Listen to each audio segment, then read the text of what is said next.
As I've promised, here we have the second part of the OP build videos for this patch, and we have 10 different OP builds. Multiple champions, different builds, everything you can possibly want from all of these champions, and everything neatly presented to you so you can just take a look at it, understand it, get the reasoning, and then just absolutely dominate your games with these builds. And if you want more builds, more content, more breakdowns, more everything, feel free to check out our Patreon. There you'll see everything before it as on YouTube. And now, let's start with Hecarim.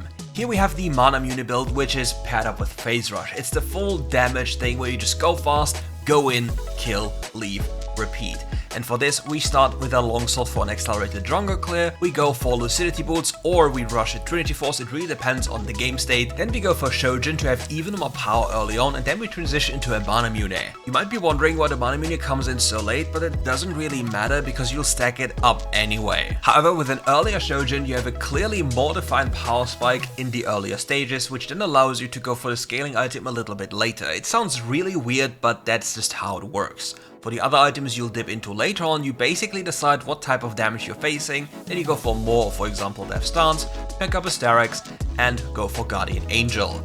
For the enchantments, you have plenty of choices, which is QSS against heavy CC, Glory if you want to really one-shot people, Stasis if you want to just avoid certain spells, and for some of the spells, you just have to run Ghost in combination with Smite. For runes, you go Phase Rush, Triumph, Last Stand, and obviously the Tenacity rune into the Nimbus Cloak.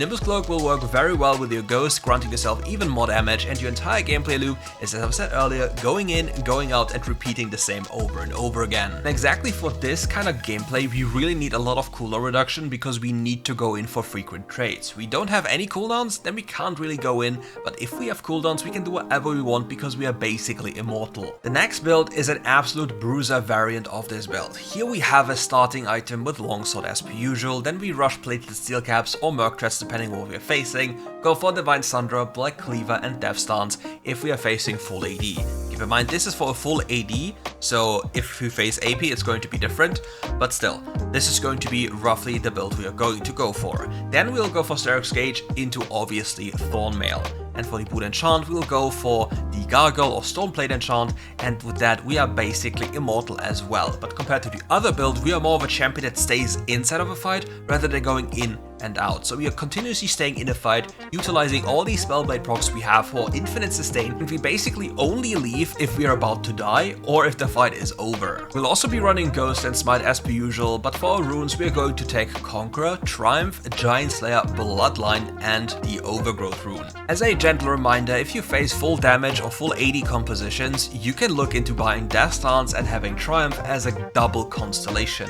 This combo is absolutely broken once you get a kill because you literally heal for probably half your HP in a burst exchange. And since this build is designed to just stay in a fight, you'll constantly gain value from this over and over again until the enemy has no choice but to die before you. The next build we have is a typical standard Akali build. Here we have a typical Amplifying Tomb into Boots of Mana Rush into then going for Lich Bane or Riftmaker depending on who we are facing.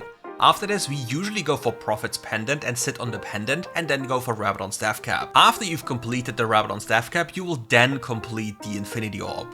After this, you can then choose to buy another item which you didn't have at that point yet, for example Riftmaker or Lich Bane depending on your first item choice, and then you go for a Crown or even the Trident. As for the Trident, only pick it up if there's like heavy shielding on the enemy team and you gain massive value here. For the boot enchantment, most of the time it's going to be Stasis, and for summoner spells it's going to be Flash and Ignite. As for runes, here you have Electrocute, Gathering Storm, Giant Slayer, Bloodline and Sudden Impact. Also here's a little cheeky trick about laning when it comes to Akali. You can use your third ability or start with your third ability and then just completely chunk on enemy champion when they don't expect it. If you want to have a more safety approach or safe approach when it comes to playing Akali, just pick up Second Wind, run Resolve Tree in the first tree, pick up the Sudden Impact in the second tree, or just go with the red tree first like Domination Tree, and then pick up Second Wind in the second tree. That way you can't be bullied out of lane and it's literally impossible. Now for the Baron lane tank Akali, here you will start with a Ruby Crystal. And now we come to the very important part of this build. You have to choose what you want and need as your first item. You can rush Heartsteel or you can rush a defensive boot upgrade. It really depends on what you need the most. After this, You will then go for Divine Sunderer and Riftmaker. Once you have completed this, you will then go for Titanic Hydra, and then you'll build your last item, whatever you need. It can be a Thorn Mail, it can be a Stark's Gauge, like quite literally anything you can think of. So now let's ask ourselves why this is even working.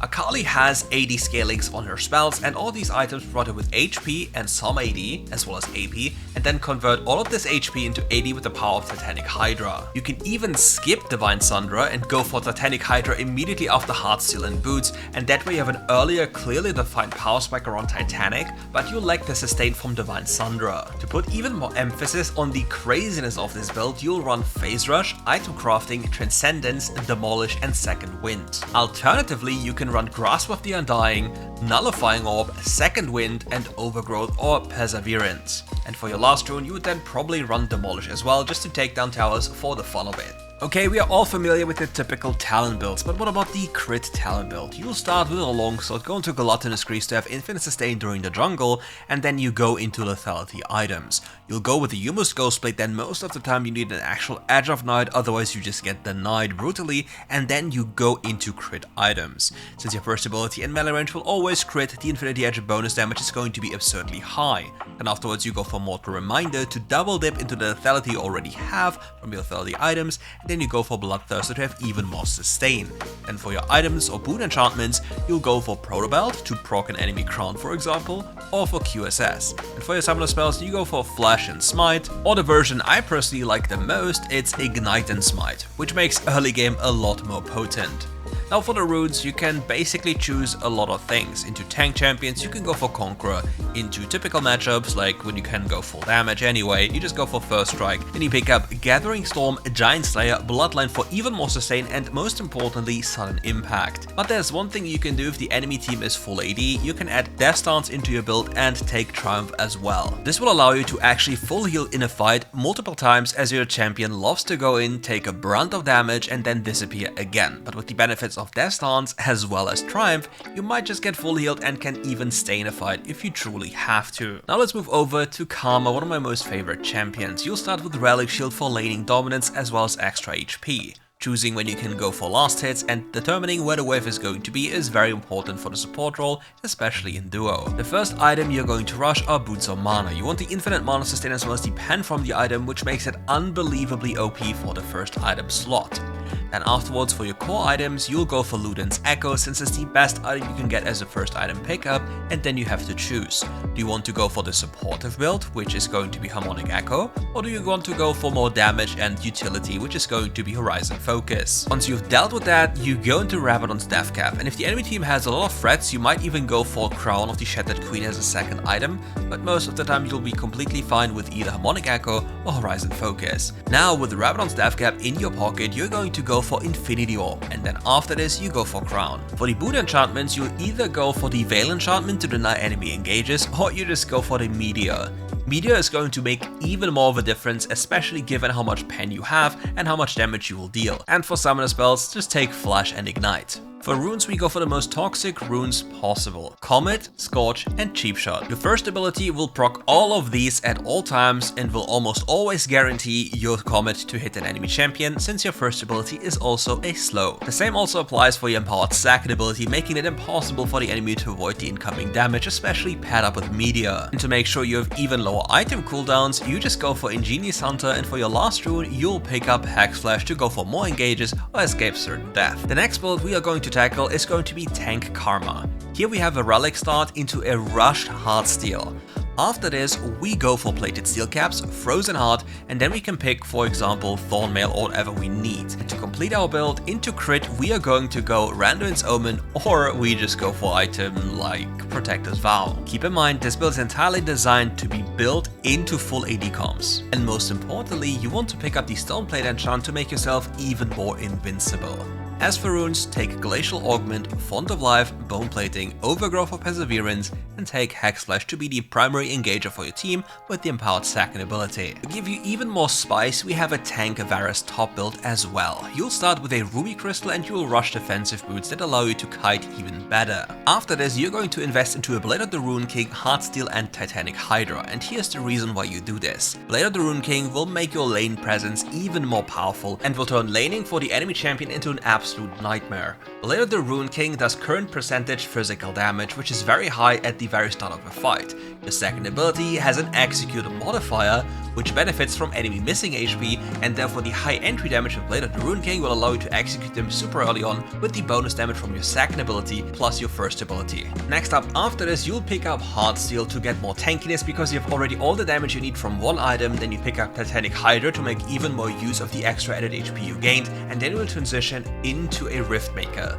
To complete the build, you can then choose between, for example, a Terminus or Steric's Gauge. With the amount of health you already have from all your items like Defensive Boots, Heartsteel, Titanic Hydra and Riftmaker, Steric's will provide you with a massive shield as well as granting you a free QSS on proc.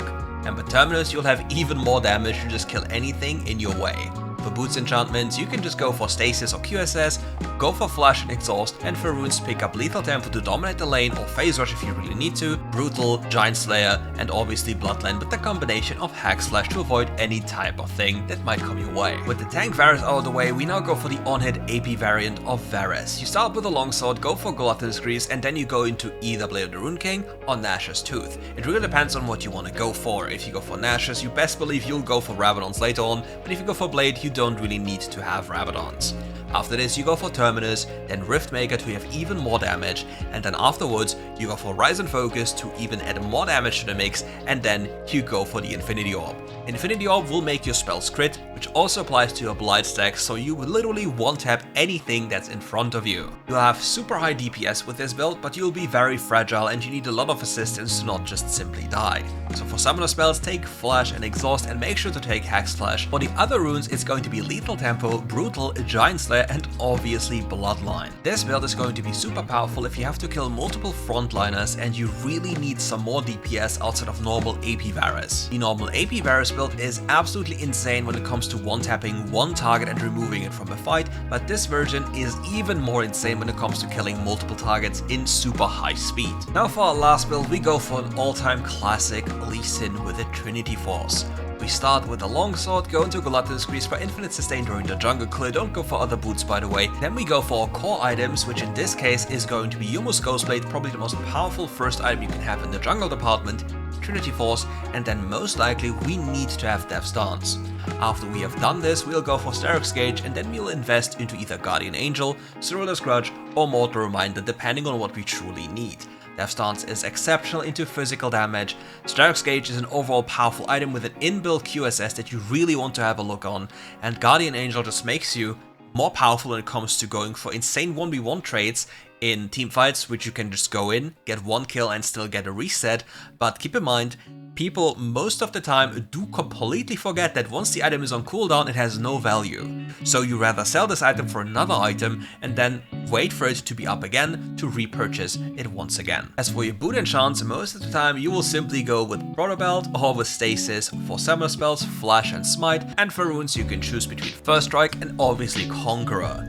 Then you go for Triumph, Giant Slayer, Bloodline, and obviously you'll pick up either Sudden Impact or Overgrowth, really depending on what you need. For this version, I would recommend Sudden Impact, so keep that in mind because Sudden Impact will give you more power when it comes to just snowballing with Yumo's Ghostblade, but Overgrowth will provide you more value in the long run, just making yourself tankier. And with that, we are at the end of this video. If you like this video, leave a like and subscribe to the channel and come back for more content. If you want more of these type of videos, let me know in the comments below, leave a like, subscribe to the channel, and as per usual, have a wonderful day and we'll see each other for more content very soon.